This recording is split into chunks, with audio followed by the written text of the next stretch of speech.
प्रिय छात्रों, आज करंट अफेयर्स की क्लास में हम आपके सामने प्रस्तुत करने जा रहे हैं भारत रत्न। भारत रत्न,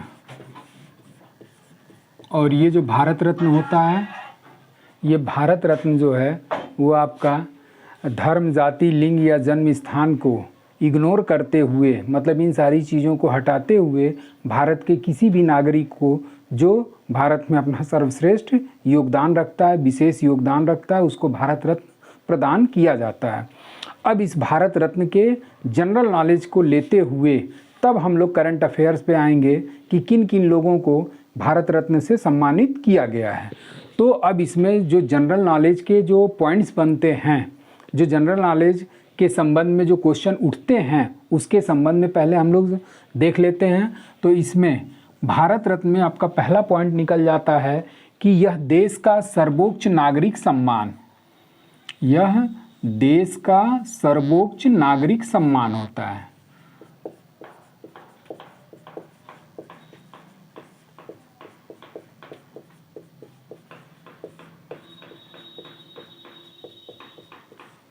जिस तरीके से इसके पहले वाले क्लास में या वीडियो में हमने बताया था कि विश्व का सर्वोच्च एवं प्रतिष्ठित पुरस्कार नोबेल पुरस्कार होता है, उसी तरीके से ये जो भारत रत्न है हमारे देश का सर्वोच्च नागरिक सम्मान के रूप में जाना जाता है।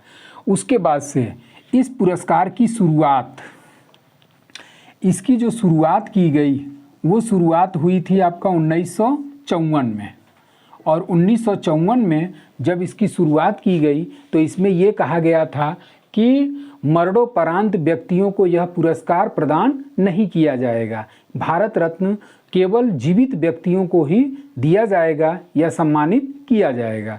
लेकिन कुछ समय के पश्चात इसके नियम कानून में चेंजिंग किया गया संसद के द्वारा, और 1955 में ये कहा गया कि भारत रत्न का पुरस्कार जो है वो मरणोपरांत व्यक्तियों को भी प्रदान किया जा सकता है।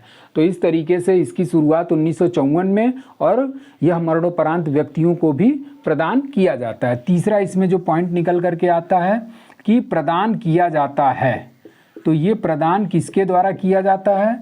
तो प्रदान जो है वो राष्ट्रपति द्वारा किया जाता है, राष्ट्रपति। और राष्ट्रपति जो है वो प्रधानमंत्री के सलाह पर भारत रत्न की घोषणा राष्ट्रपति के द्वारा की जाती है। उसके बाद से जो अगला पॉइंट बन जाता है कि ये बंद किया गया, बंद हुआ। तो आपका जो भारत रत्न है वो 1977 से लेकर के 80 के बीच में जब मोरारजी देसाई की सरकार आई थी, तो उसी मोरारजी देसाई के सरकार या जनता पार्टी के सरकार द्वारा इस पुरस्कार को क्या कर दिया गया? बंद कर दिया गया। और जब आपका 1980 में पुनः कांग्रेस सरकार आई और उस समय प्राइम मिनिस्टर बनी इंदिरा गांधी, और उसी इंदिरा गांधी के द्वारा पुनः इसे 80 में क्या किया गया? शुरुआत किया गया। तो अगला पॉइंट अगर हम बनाना चाहें तो पुनः शुरुआत, पुनः शुरुआत। तो ये पुनः शुरुआत कब हुआ? तो ये हुआ आपका 1980 में। और उस समय पीएम कौन था? तो उस समय पीएम आपके इंदिरा गांधी, इंदिरा गांधी। जब इसे बंद किया गया उस समय इसका पीएम कौन था? तो उस समय इसके पीएम थे मोरारजी देसाई, मोरारजी देसाई। और ये जनता पार्टी की सरकार बनी, और इसी जनता पार्टी के जनता पार्टी सरकार के पीएम बने मोरारजी देसाई, और इन्होंने 1977 से लेकर 80 तक इस पुरस्कार को बंद रखा, और पुनः इंदिरा गांधी के शासनकाल में इस पुरस्कार की शुरुआत प्रारंभ की गई। अब आते हैं अगला पॉइंट इसमें जो निकलता है वो प्रथम प्राप्तकर्ता, प्रथम प्राप्तकर्ता। तो जो प्रथम प्राप्तकर्ता के रूप में थे वो एक साथ 3 लोगों के नाम की घोषणा की गई थी, जिसमें आपके सर्वपल्ली राधाकृष्णन, सर्वपल्ली राधाकृष्णन, सर्वपल्ली राधाकृष्णन। उसके बाद से जो दूसरे व्यक्ति का नाम इसमें घोषित किया गया वो थे आपके सी राजगोपालाचारी, सी राजगोपालाचारी। और जो तीसरे व्यक्ति के रूप में भारत रत्न से सम्मानित किया गया वो थे आपके सीबी रमन, चंद्रशेखर वेंकट रमन, CV रमन। तो इस तरीके से 1954 में जब इस पुरस्कार की घोषणा की गई तो उस समय 3 लोगों को प्रदान किया गया और 3 लोगों में पहले आपके सर्वपल्ली राधाकृष्णन, दूसरे में आपके C राजगोपालाचारी और तीसरे में आपके CV रमन शामिल थे। उसके बाद अगला जो पॉइंट निकल करके आता है कि मरणोपरांत प्राप्तकर्ता, प्रथम मरणोपरांत प्राप्तकर्ता, मरणोपरांत प्राप्तकर्ता। तो प्रथम जो मरणोपरांत भारत रत्न दिया गया था वो थे आपके लाल बहादुर शास्त्री, लाल बहादुर शास्त्री। और ये पहले व्यक्ति थे जिन्हें मरने के बाद भारत रत्न से सम्मानित किया गया। अब अगला जो पॉइंट निकलता है, चूँकि भारत रत्न जो होता है वो केवल भारतीय नागरिकों को प्रदान किया जाता है, लेकिन 2 ऐसे व्यक्ति भी शामिल हैं जिन्हें जो भारत के नागरिक नहीं होते हुए भी इन्हें भारत रत्न से सम्मानित किया गया। तो एक तरीके से पॉइंट ये निकल सकता है कि विदेशी व्यक्तियों को विदेशी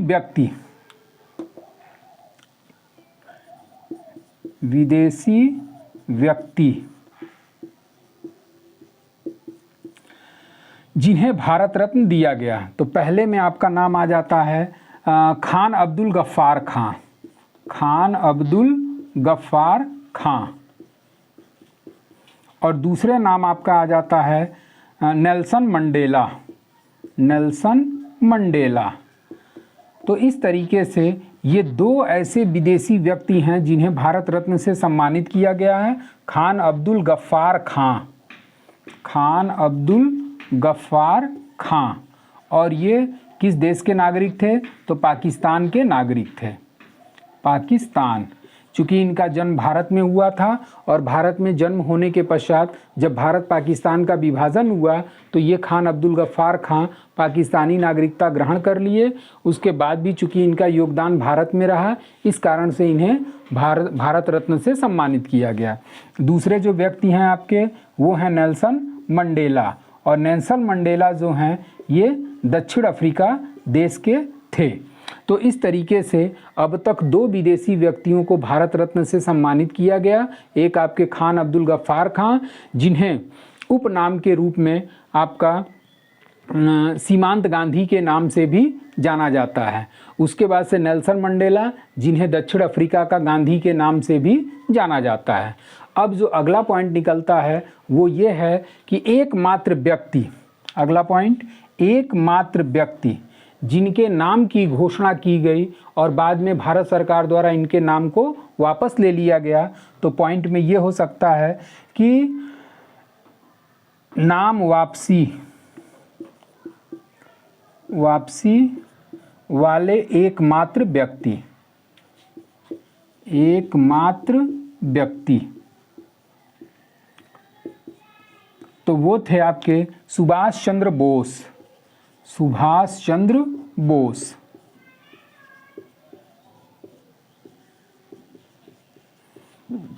और भारत सरकार द्वारा इस सुभाष चंद्र बोस के नाम की घोषणा 1992 में की गई। और 1992 में की गई तो इसको लेकर के एक तरीके से कंट्राडिक्शन या विवाद उत्पन्न हुआ। ये विवाद उत्पन्न हुआ कि सुभाष चंद्र बोस के नाम को भारत रत्न की श्रेणी में मरणोपरांत शामिल किया जाए या फिर जीवितोपरांत शामिल किया जाए। तो चूंकि इनके मरने और जीने के संबंध में कोई स्पष्ट प्रमाण नहीं प्राप्त हो पाता है, इस कारण से इसके नाम की वापसी भारत सरकार द्वारा कर दी गई। तो इस तरीके से ये आपका जनरल नॉलेज के रूप में हो गया। यह देश का सर्वोच्च सम्मान होता है और इस पुरस्कार की शुरुआत 1954 में की गई थी और यह प्रत्येक वर्ष राष्ट्रपति द्वारा प्रदान किया जाता है। और 1977 से 80 तक मोरारजी देसाई के शासनकाल में इस पुरस्कार को बंद कर दिया गया और पुनः जब 1980 में इंदिरा गांधी की सरकार आई तो इंदिरा गांधी के द्वारा यह पुरस्कार पुनः शुरू किया गया। और जो प्रथम प्राप्तकर्ता के रूप में थे वो 3 लोगों के नाम की घोषणा की गई, क्योंकि भारत रत्न एक वर्ष में अधिकतम 3 व्यक्तियों को प्रदान किया जा सकता है, जिसमें आपके सर्वपल्ली राधाकृष्णन, सी राजगोपालाचारी, CB रमन, इन तीनों व्यक्ति को 1954 में भारत रत्न से सम्मानित किया गया। मरणोपरांत, चूंकि शुरुआती दौर में जब इसका रूल रेगुलेशन तय किया गया तो उसमें ये कहा गया कि मरणोपरांत किसी भी व्यक्ति को भारत रत्न से सम्मानित नहीं किया जाएगा, लेकिन 1955 में पुनः इसमें चेंजिंग किया गया, बदलाव किया गया और ये कहा गया कि मरणोपरांत भी भारत रत्न दिया जा सकता है। तो पहले जो व्यक्ति थे जिन्हें मरणोपरांत सम्मान दिया गया वो थे लाल बहादुर शास्त्री। 2 ऐसे विदेशी व्यक्ति हैं जिन्हें भारत रत्न से सम्मानित किया गया है, एक आपके खान अब्दुल गफ्फार खां पाकिस्तान और दूसरे आपके नेल्सन मंडेला और वो दक्षिण अफ्रीका के। सुभाष चंद्र बोस एकमात्र व्यक्ति हैं जिनके नाम की घोषणा की गई और भारत सरकार द्वारा उनके नाम को वापस लिया गया। तो इस वजह से लिया गया क्योंकि इनके जीने और मरने के संबंध में कोई प्रमाण प्राप्त नहीं था और इनको किस में शामिल किया जाए ये भी क्लियर नहीं था, मरणोपरांत में शामिल किया जाए या फिर जीवितोपरांत में। तो इस तरीके से ये हो गया। उसके बाद से अगला जो पॉइंट बनता है कि प्रथम अर्थशास्त्री के रूप में किसे प्राप्त हुआ। प्रथम अर्थशास्त्री मतलब पहले अर्थशास्त्री कौन थे जिन्हें भारत रत्न से सम्मानित किया गया। तो पहले अर्थशास्त्री के रूप में आपके शामिल होते हैं अमर्त्य सेन, और ये जो अमर्त्य सेन हैं इन्हें नोबेल पुरस्कार से भी सम्मानित किया गया है।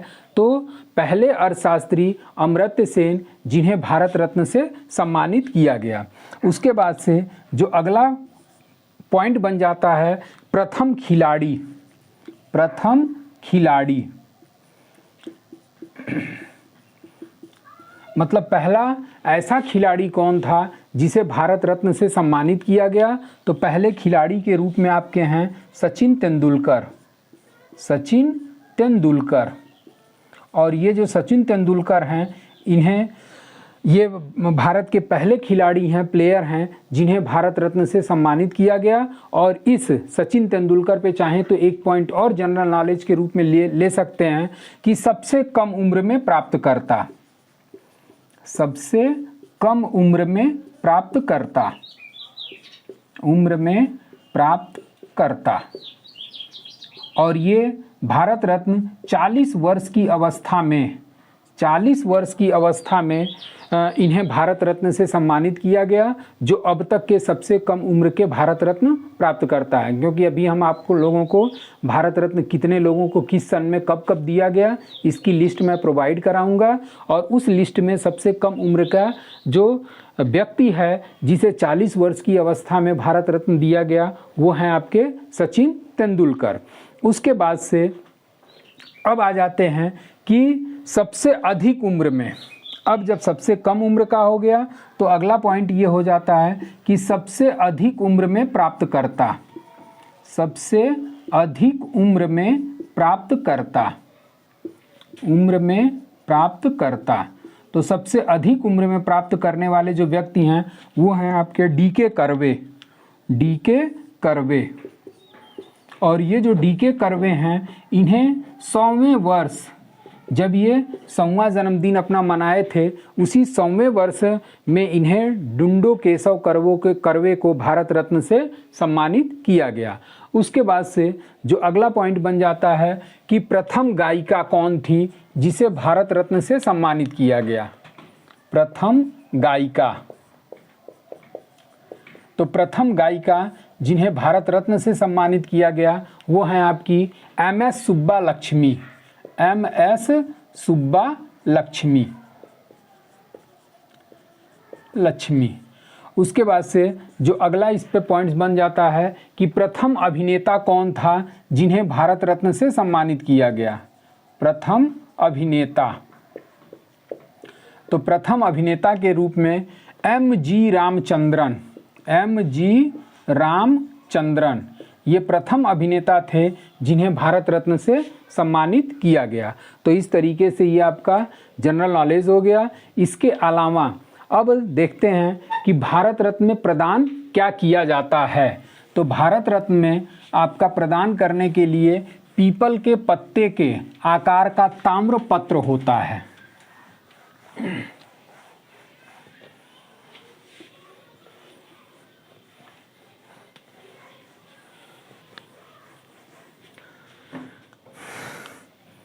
प्रदान किया जाता है, प्रदान किया जाता है। तो इसमें जो है आपका भारत रत्न जो है वो एक तरीके से किसी भी राशि का इसमें निर्धारण नहीं है, तो बल्कि इसके बदले में आपका क्या प्रदान किया जाता है, तो पीपल के पत्ते के, पीपल के पत्ते के आकार का ताम्रपत्र, आकार का ताम्रपत्र, मतलब जो पीपल के पत्ते के आकार का इस तरीके, पीपल के पत्ते के आकार जो होता है वो पीपल के पत्ते के आकार का ये ताम्र पत्र इस टाइप से बना रहता है, और इसी पीपल के पत्ते के आकार में आपका भिन्न भिन्न चीज़ें लिखी होती हैं। और इस पीपल के पत्ते के आकार के ताम्रपत्र पर अगले भाग पर, यानी कि अग्रभाग पर, अग्रभाग पर क्या लिखा होता है, तो इस पीपल के पत्ते के कांच से निर्मित, ये किस चीज़ का निर्मित होता है, कांच से निर्मित, कांच से निर्मित मतलब ब्रोंज धातु से बना होता है। और इसके अगले भाग पर क्या लिखा रहता है, तो इसके अगले भाग पर, मुख्य भाग पर सूर्य की आकृति होती है, सूर्य की आकृति। जो इसका फ्रंट वाला भाग होगा उस पे सूर्य की आकृति लिखा होगा, और उसी के नीचे क्या चीज़ लिखा होगा, तो भारत रत्न लिखा होता है, भारत रत्न लिखा। उसके बाद से इसके पिछले भाग पर, अब जाहिर सी बात है कि अगला भाग होगा तो इसका पिछला भाग भी कुछ ना कुछ इस पर लिखा होना चाहिए। तो इसके जो पिछले भाग पर लिखा होता है वो आपका अशोक स्तंभ बना होता है, अशोक स्तंभ। और ये जो अशोक स्तंभ बना होता है, इसी के अशोक स्तंभ के नीचे आपका सत्यमेव जयते शब्द लिखा होता है, सत्यमेव जयते शब्द लिखा।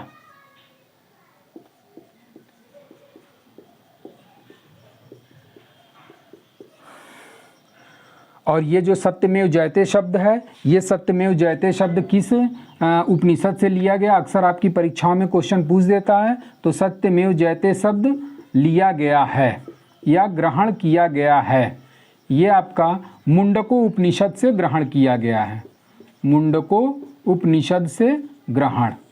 तो इस तरीके से पीपल के पत्ते का जो आकार का कांच से निर्मित ताम्रपत्र होता है, इसके अगले भाग पर सूर्य की आकृति होती है और उसके नीचे भारत रत्न शब्द लिखा होता है, जबकि पिछले भाग पर अशोक स्तंभ और उसके नीचे सत्यमेव जयते शब्द लिखा होता है। और ये सत्यमेव जयते कहाँ से लिया गया है, तो मुंडको उपनिषद से। अब ये जो पीपल का पत्ते का आकार है, इसकी लंबाई, चौड़ाई, मोटाई के बारे में जान लेते हैं। ये भी एक तरीके से कई परीक्षाओं में पूछा जा चुका है, जिसमें आपका लंबाई, इस पीपल के पत्ते के आकार की जो लंबाई होती है वो लंबाई आपका 2 सही 1/16 इंच, 2 सही 1/16 इंच, 2 सही 1/16 इंच क्या होता है, यह लंबा होता है। और ये लगभग कितना आ जाता है, 59 मिलीमीटर, 59 मिलीमीटर। अब इसके बाद से जब ये इसकी लंबाई हो गई तो जाहिर सी बात है इसकी चौड़ाई भी होगी। तो इसकी जो चौड़ाई निर्धारित है वो आपका है 1 सही 7/8 इंच। ये क्या होता है, चौड़ा होता है। और 1 सही 1/8 इंच, 1 सही 1/8 इंच ये क्या होता है, चौड़ा होता है। और इसकी चौड़ाई जो हो गई वो आपका हो जाता है 32 mm। कितना हो जाता है, 32 mm के लगभग हो जाता है।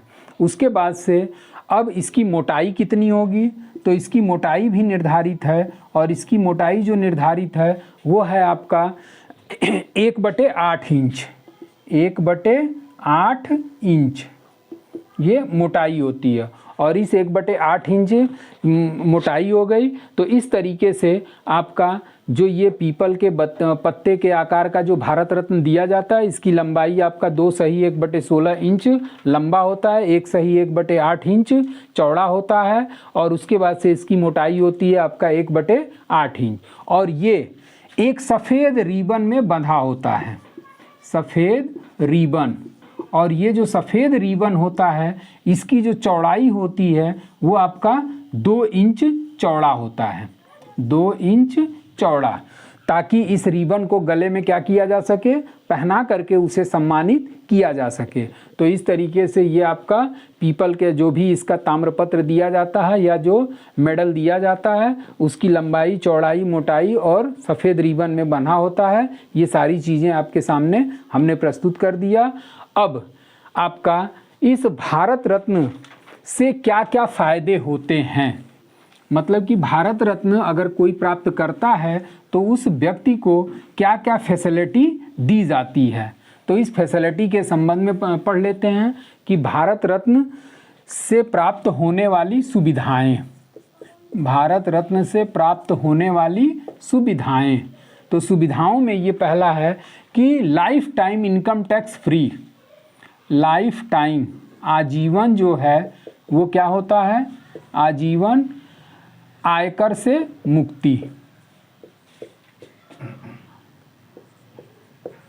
मतलब अगर कोई भी व्यक्ति भारत रत्न से सम्मानित कर दिया गया तो उसको उससे जीवन भर किसी प्रकार का कोई इनकम टैक्स भरना नहीं पड़ेगा। दूसरा इसमें कौन सा फ़ायदा होता है, तो दूसरा ये होता है कि एयर इंडिया लाइफ टाइम जीवन भर एयर इंडिया के प्रथम श्रेणी का टिकट फ्री, प्रथम श्रेणी का टिकट फ्री।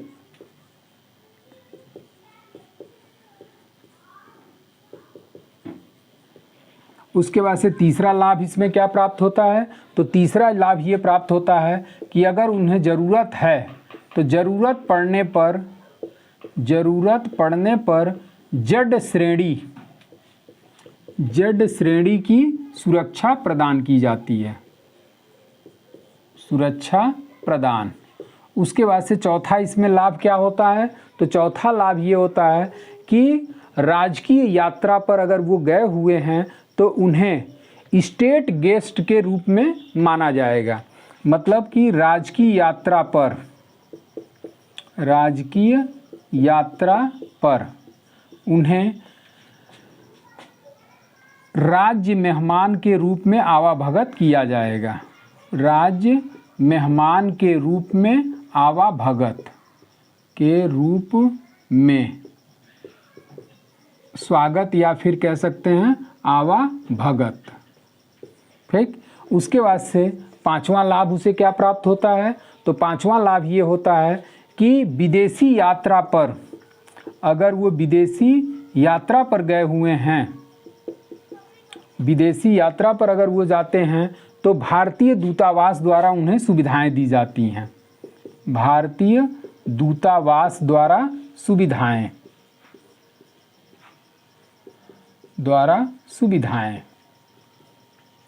तो इस तरीके से अगर कोई भारत रत्न प्राप्त कर लेता है तो उनको ये सारी सुविधाएं प्रदान की जाती हैं। तो इस तरीके से ये एक तरीके से आपका भारत रत्न पर जितना भी जनरल नॉलेज से संबंधित क्वेश्चन बनता है या स्टैटिक जीके से संबंधित क्वेश्चन बनता है उस पर चर्चा हमने कर दिया। अब तक कुल कितने लोगों को प्राप्त हो चुका है, तो अब तक कुल मिलाकर के 48 व्यक्तियों को भारत रत्न दिया जा चुका है, और उस 48 लोगों की लिस्ट मैं आपको लिखूंगा और उसका स्क्रीनशॉट ले लीजिएगा। और उसी से क्वेश्चन इस तरीके से बनता है कि निम्न में किसे भारत रत्न से सम्मानित किया गया या किसे भारत रत्न से सम्मानित नहीं किया गया। तो ऐसे प्रश्नों का उत्तर देने के लिए आपको 48 भारत रत्न प्राप्तकर्ता को दिमाग में आपको रखना होगा, ताकि इस तरीके के क्वेश्चन को आसानी से आप क्या कर सकें, हल कर सकें। तो अब इसके बाद से आप लोग 48 लोगों का नाम ले लीजिए और उसका स्क्रीनशॉट ले करके आप लोग इसको याद कर लीजिएगा। तो इस तरीके से आप लोगों ने भारत रत्न का जनरल नॉलेज देखा। अब इसका स्क्रीनशॉट आप लोग ले लीजिए, कि कुल 48 व्यक्तियों को भारत रत्न से सम्मानित किया गया है और इस 48 लोगों की लिस्ट हम आपके सामने प्रोवाइड करा दिए हैं और इसको स्क्रीनशॉट ले लीजिए। और स्क्रीनशॉट लेने के बाद से इस पे जो क्वेश्चंस बनते हैं वो इस टाइप के बनते हैं कि इनमें से किसे भारत रत्न दिया गया या किसे भारत रत्न नहीं दिया गया। और उसके बाद से 2019 वाला जो है वो आपका 2019 में प्रणब मुखर्जी और नाना देशमुख और भूपेन हजारिका को भारत रत्न से सम्मानित किया गया था और 2019 के बाद से भारत रत्न किसी को भी प्रदान नहीं किया गया है।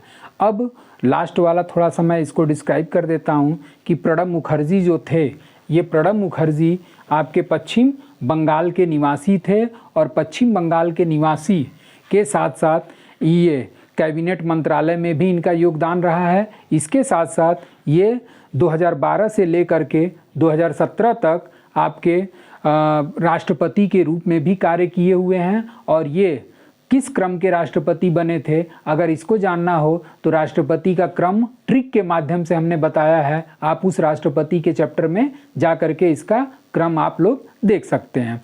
तो प्रणब मुखर्जी जो थे वो 2012 से 17 तक आपके राष्ट्रपति के रूप में कार्य किया। उसके साथ साथ ये भारतीय राष्ट्रीय कांग्रेस के ये वरिष्ठ लीडर के रूप में शामिल थे और इनका जन्म पश्चिम बंगाल में हुआ था और इन्होंने कई स्तर पर मंत्रिमंडल में भी कार्य किया और 2012 तक 2009 से लेकर के 2012 तक ये केंद्रीय मंत्री के पद पर आसीन रहे। दूसरा आपका नाम आ जाता है नाना देशमुख। और ये जो नाना देशमुख हैं, ये नाना देशमुख जो हैं नाना देशमुख का जन्म महाराष्ट्र में हुआ था और ये नरेंद्र मोदी के समय में इन्हें भारत रत्न से सम्मानित किया गया और इनका पूरा नाम चंडिका दास अमृत राव देशमुख है और शार्ट में इन्हें नाना देशमुख के नाम से भी जाना जाता है। और ये सामाजिक कार्यकर्ता के रूप में कार्य किए हुए हैं जिन्हें 2019 का भारत रत्न प्रदान किया गया। और ये भारतीय जनसंघ के नेता और सदस्य के रूप में भी कार्य किए हुए हैं। और तीसरा नाम जो 2019 में आता है वो हैं आपके भूपेन हजारिका और इनका जन्म असम में हुआ था और इन्हें 2019 में भारत रत्न से सम्मानित किया गया था। और जो ये भूपेन हजारिका हैं ये एक गीतकार, संगीतकार और फिल्म निर्माता भी हैं। इसके साथ साथ इन्होंने असमिया भाषा में कई फिल्मों का निर्माण किया और इसके साथ साथ बंगाली और हिंदी भाषा के भी ये ज्ञाता हैं। तो इस तरीके से ये आपका तीनों लोगों को 2019 में दिया गया और 2019 के बाद से भारत रत्न किसी को प्रदान नहीं किया गया है। तो हमको उम्मीद है कि आप लोगों का ये भारत रत्न का टॉपिक पूर्ण रूप से कंप्लीट हो चुका है और इसको मैं ये अपेक्षा करता हूँ कि इसको आप लोग तैयार करेंगे। तो आज के लिए बस इतना ही। Thank you so much. बाकी अगले क्लास के लिए आप लोग तैयार रहिए।